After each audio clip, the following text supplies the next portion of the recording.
ಈಗ ನೀವು ಎಕ್ಸಾಮ್ಸ್ ನಡೀತವೆ, ಆ ಟೈಮಲ್ಲಿ ಏನೋ ಕೊಟ್ಟಿದ್ರೆ ನೀವು ಪೇಮೆಂಟು ಯಾವಾಗಲೂ ಕೊಟ್ಟಿಲ್ಲ.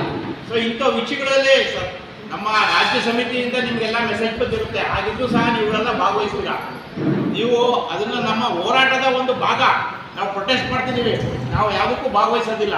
ನಮಗೇನು 34 ಕಾಂಪೊನೆಂಟ್ ಇದೆ, ಅದ್ರ ಬಗ್ಗೆ ಮಾತ್ರ ನಾವು ಕೆಲವೊಂದು ಏನು ಸರ್ಕಾರದಿಂದ ಆದೇಶ ಆಗಿದೆ ಅವುಗಳನ್ನ ನಾವು ಮಾಡ್ತಿದ್ದೀವಿ ಅಷ್ಟೇ. ಮಿಕ್ಕಿದ್ದಿಲ್ಲ ನಾವು ಜವಾಬ್ದಾರರಲ್ಲ. ಸೊ ನೀವುಗಳು ಗಟ್ಟಿ ಆಗಬೇಕು ಅಂತ ವಿಷಯಗಳಲ್ಲಿ.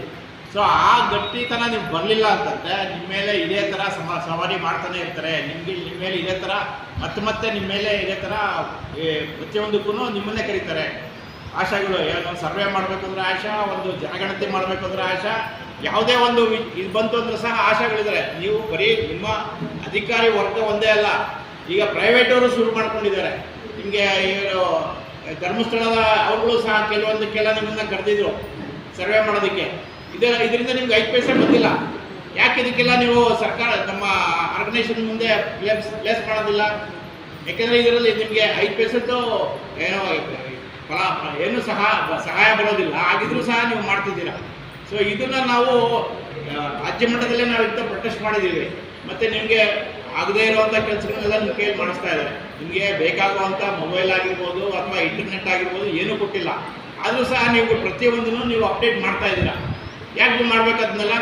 ಈಗ ನಿಮ್ಮಲ್ಲಿ ಅದನ್ನು ಕೊಡದೇ ಇದ್ಮೇಲೆ ನೀವು ಹ್ಯಾಕ್ ಮಾಡೋಕ್ಕಾಗುತ್ತೆ? ಈಗ ಸರ್ಕಾರದಲ್ಲಿ ಈಗ ಯಾವುದೋ ಒಂದು ಆಪ್ರೇಷನ್ ಬೇಕಾಗುತ್ತೆ. ಸೊ ಸರ್ಕಾರ ಆ ಆಪ್ರೇಷನ್ ಆ ಆಸ್ಪತ್ರೆಯಲ್ಲಿ ಮಾಡೋಕ್ಕಾಗೋದಿಲ್ಲ. ಸೊ ಹಾಗಂತ ಹೇಳ್ಬಿಟ್ಟು ಬಿಡ್ತಾರೆ ಅವರು. ಹೈಯರ್ ಇದಕ್ಕೆ ಕಳಿಸ್ತಾರೆ ತಾನೆ. ಸೊ ಅದೇ ರೀತಿ ನಮ್ಗೆ ಆಗೋದಿಲ್ಲ, ನೀವು ಯಾರನ್ನ ಬೇರೆಯವ್ರ ಕೈಯಲ್ಲಿ ಮಾಡಿಸ್ಕೊಳ್ಳಿ ಅಂತ ಹೇಳಬೇಕು. ಸೊ ಅದೊಂದೇ ನಮ್ಗೆ ದಾರಿ ಇರೋದು. ಸೊ ನಾವು ಮೇಲಿನ ಮೇಲೆ ಇದನ್ನು ಹೇಳ್ತಾನೆ ಬಂದಿದ್ದೀವಿ. ಬಟ್ ನೀವುಗಳು ಯಾರೂ ಅದನ್ನು ಗಮನ ತಗೊಂಡು ಕಿವಿ ಮೇಲೆ ಹಾಕೊಳ್ತೆ ಅದನ್ನು ನೀವು ಮಾಡ್ತಾ ಇಲ್ಲ. ಸೊ ಇದು ಭಾಳ ಒಂದು ನೋವಿನ ಸಂಗತಿ. ನೀವು ಮಾಡಲ್ಲ ಅಂತಲ್ಲ. ಯಾಕೆಂದರೆ ನಿಮ್ಗೆ ಅದರಿಂದ ಏನಾರ ಇದಾಗಬೇಕಲ್ವಾ? ಅದಕ್ಕೆ ಅದರಿಂದ ಬಲ ಏನೋ ಸಿಗಬೇಕಲ್ವಾ? ಸೊ ನಿಮ್ಮನ್ನ ತಗೊಂಡಿರೋದು ಯಾಕೆಂದರೆ ನಾವು ಸಹ ನಮ್ಮ ಆಲ್ ಇಂಡಿಯಾ ಕಮಿಟಿಯಿಂದನೂ ಆಗಿರ್ಬೋದು, ರಾಜ್ಯ ಮಟ್ಟದಿಂದನೂ ಆಗಿರ್ಬೋದು, ನಾವು ನಿಮ್ಮನ್ನ ಕಾರ್ಮಿಕರು ಅಂತ ಪರಿಗಣಿಸಿ ಅಂತ ನಾವು ಡಿಮ್ಯಾಂಡ್ ಮಾಡ್ತಾನೆ ಇದ್ದೀವಿ. ನೀವು ನೋಡಿರ್ಬೋದು, ಯಾವುದೇ ಒಂದು ರಾಜ್ಯ ಮಟ್ಟದಲ್ಲಾಗಿರ್ಬೋದು ಅಥವಾ ಜಿಲ್ಲಾ ಮಟ್ಟದಲ್ಲಾಗಿದ್ದಾಗ ನಾವು ನಿಮ್ಮನ್ನ ಕಾರ್ಮಿಕರು ಅಂತ ಪರಿಗಣಿಸಿ ಅಂತ ಯಾಕೆ ಹೇಳ್ತೀವಿ? ಈ ಗ್ರೂಪ್ ನೌಕರರ ಪರಿಗಣಿಸಿ ಅಂತ ಯಾಕೆ ಹೇಳ್ತೀವಿ?